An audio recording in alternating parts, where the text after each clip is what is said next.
pengayaan intelektual, ya harus ada penangkapan dari negara. Kalau tidak, ya akhirnya masyarakat kita yang nggak cerdas-cerdas akhirnya. Saya kira gitu.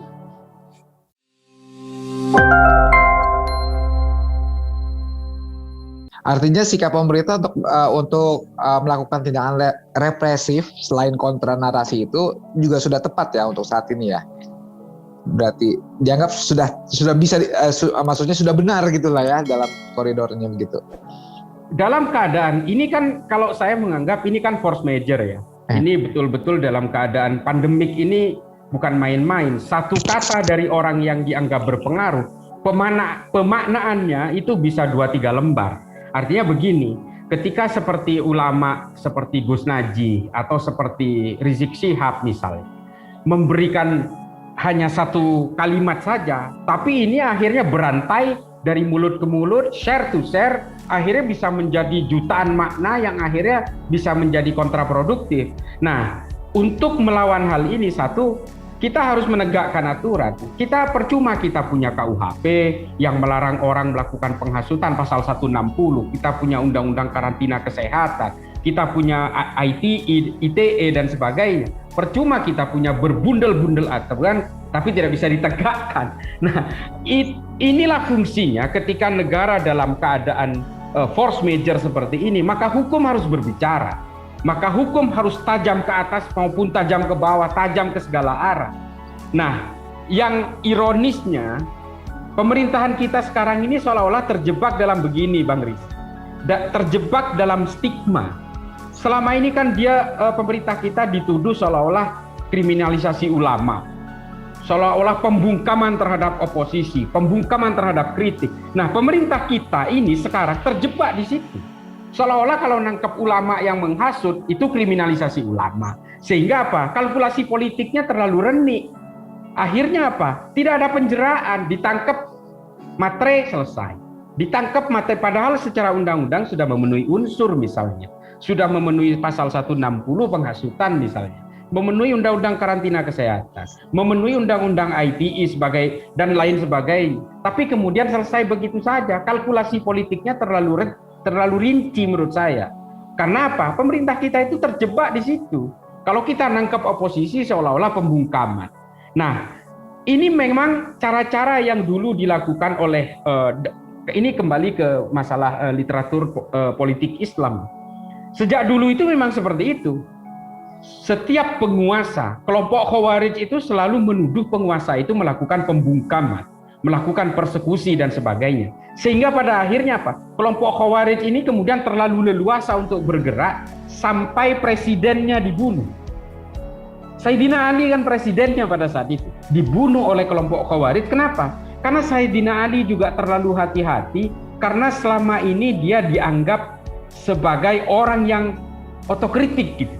Sebagai orang yang anti kritik, sebagai orang yang terlalu menindas terhadap kelompok-kelompok minoritas. Tuduhan-tuduhan yang sama itu dilayangkan sekarang kepada pemerintah, dan itu memang semacam perilakunya Khawarij sejak dulu ya memang begitu. Artinya pemerintah nggak boleh kendor. Kalau memang ini membahayakan orang banyak, hajar saja. Buat apa kita punya banyak hukum, punya berbundel-bundel aturan, tapi tidak tegak. Nah, ini juga menyalahi prinsip demokrasi. Demokrasi itu gagal bukan hanya karena tidak ada pemilu saja, tapi ketika hukum tidak bisa menjangkau kelompok yang melanggarnya, itu juga kegagalan demokrasi. Makanya saya terus terang, saya udah bikin tulisan, bikin video soal ini, bahwa ini negara nggak boleh diam. Negara harus hadir beserta perangkatnya. Kita punya lembaga-lembaga yudikatif yang bisa bergerak untuk menangkap ini. Kita tidak perlu terlalu berkalkulasi. Artinya begini, dalam situasi negara demokratis pun, tangan besi itu kadang-kadang perlu. Mengapa saya bilang perlu? Kalau tidak, seperti yang di Haiti itu.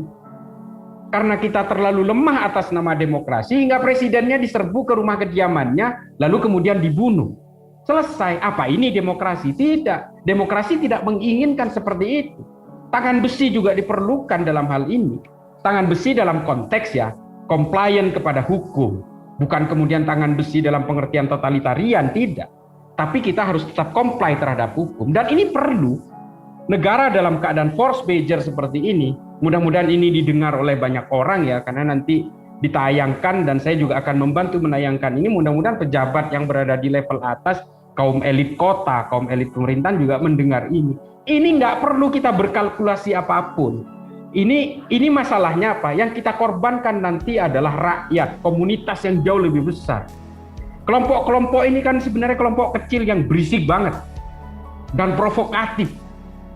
Ini jangankan di sini, di Amerika pun mungkin sudah ditindas. Nggak usah ngomongin Saudi yang memang totalitarian lah. Negara-negara yang sudah berabad-abad menjalankan demokrasi juga gerah dengan kelompok-kelompok yang seperti ini. Sama saja, karena membahayakan publik. Jadi artinya pemerintah jangan kendor lah ya, harus tetap diiniin ya. Harus Ya, tangkapin saja, berarti represif diperlukan tetap berarti ya. Gitu, Loh, Bang Isra, ya. undang-undang itu kan dibuat sebagai amanat kepada orang untuk menegakkan undang-undang itu. Artinya ini amanat. Kalau polisi nangkep, itu amanat undang-undang.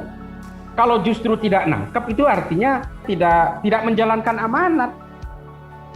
Loh, ini kan undang-undang ini dibuat kepada pihak penegak hukum dan juga untuk melakukan penegakan dan diberikan kepada masyarakat untuk mengikuti undang-undang itu.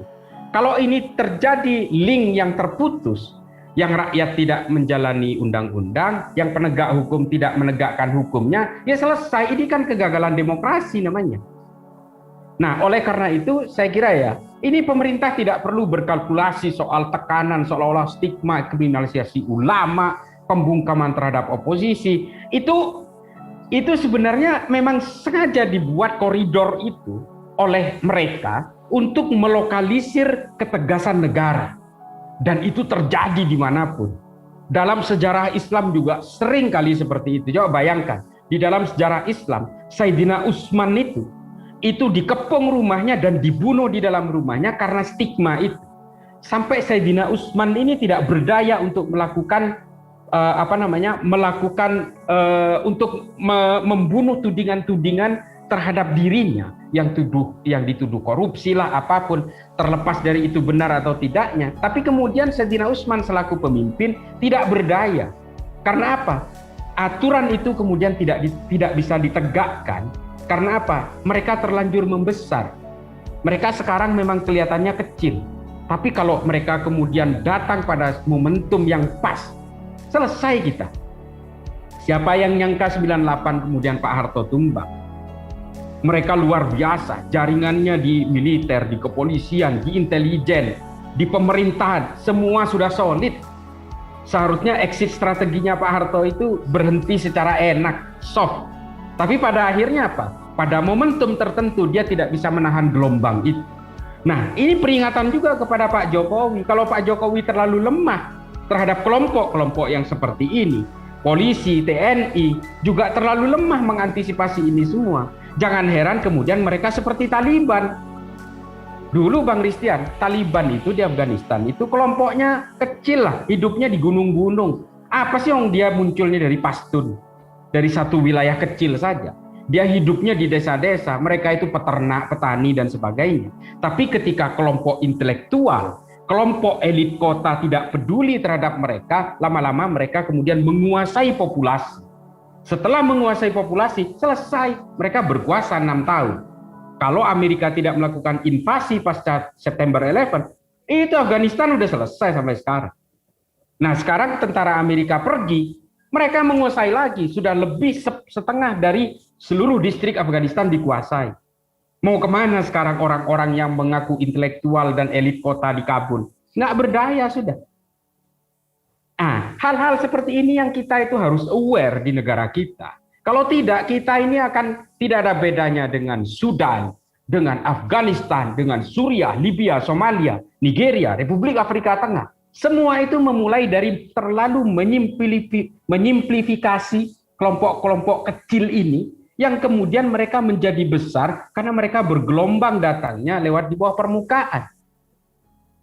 Nah, pandemi ini seolah-olah membukakan mata kita semua bahwa mereka ini ternyata tidak pandai untuk menyembunyikan diri. Momentum musibah bencana yang kita alami ini sekarang dijadikan oleh mereka sebagai plakat-plakat perlawanan, plakat-plakat untuk mengagitasi masyarakat. Dijadikan sebagai senjata politik. Nah, ini terjadi. Ini Gus Najih dengan idenya sendiri misalnya, putranya Mbah Mun ini membuat video ngomong kayak gitu atas idenya sendiri, saya nggak percaya. Apakah kemarin di Tasikmalaya itu mereka berinisiatif sendiri datang ke Polres menuntut MRS untuk dibebaskan dan sebagainya? Apa mereka berinisiatif sendiri? Nggak percaya saya. Ini ada yang menggerakkan, ada yang memberikan narasi itu. Kita tidak perlu bicara bayaran, tapi ada konsepnya. Pembangkangan rakyat sipil. Ini bahasa apa? Bahasa santri? Nggak mungkin. Ini bahasa-bahasa yang memang sudah didesain. Dan gerakan ini dibuat seperti revolusi merangkak. Mereka ingin meniru konsepnya Black Lives Matter di Amerika. Dari Minneapolis merangkak ke kota-kota lain, ke Florida, ke California, sampai ke Leeds di Inggris. Ini kan konsep ini mau ditiru oleh kelompok-kelompok ini. Ini bukan sesuatu yang terlalu sederhana. Pandemi ini akhirnya sebenarnya membongkar semua kotoran-kotoran yang selama ini ditimbun di bawah karpet. Dan ini terjadi sekarang. Ini ada hikmahnya dari Allah buat kita. Dari Tuhan buat kita semua. Mana penjahat, mana jagoan, mana orang baik, mana para pencoleng, itu semua ketahuan di sini. Kepada saudara-saudaraku sekalian di Indonesia ya, bahwa pandemi ini tidak hanya terjadi pada abad ini.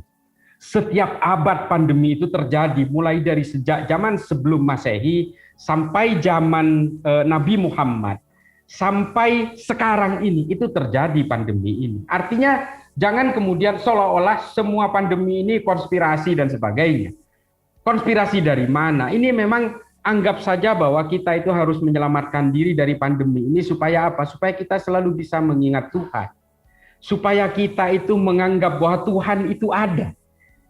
Tuhan itu, untuk mengatakan Tuhan itu ada, kita tidak perlu mencari tahu di mana Tuhan itu berada. Tapi cukup dari apa yang terjadi di sekeliling kita. Sama seperti kita berada di tempat gelap, ketika kita menemukan cahaya, kita tidak perlu melihat dari mana sumber cahaya itu. Cukup kita lihat karena cahaya itu kita bisa melihat benda-benda yang ada di sekeliling kita. Nah, itu sama sekarang ini. Ini peringatan dari Tuhan untuk kita semua, bahwa kita itu seolah-olah begini. Kita itu sama Allah semacam ditegur, ini dari saya loh penyakit ini. Cuma dikasih penyakit ini kalian kok seolah-olah ingin berantem sendiri. Mbok ya semua nginget saya gitu loh. Yang ingin sembuh ya inget saya. Yang supaya terhindar dari penyakit ya justru karena mengingat saya gitu. Nah, ini kurang lebih seperti itu, Bang Riz. Jadi ini teman-teman sekalian, cukuplah kita itu jangan dibodoh-bodohi lagi oleh politisasi politik identitas dan sebagainya itu. Marilah kita bernalar, marilah kita beragama dengan nalar yang sehat, kita berbangsa dengan logika yang sehat.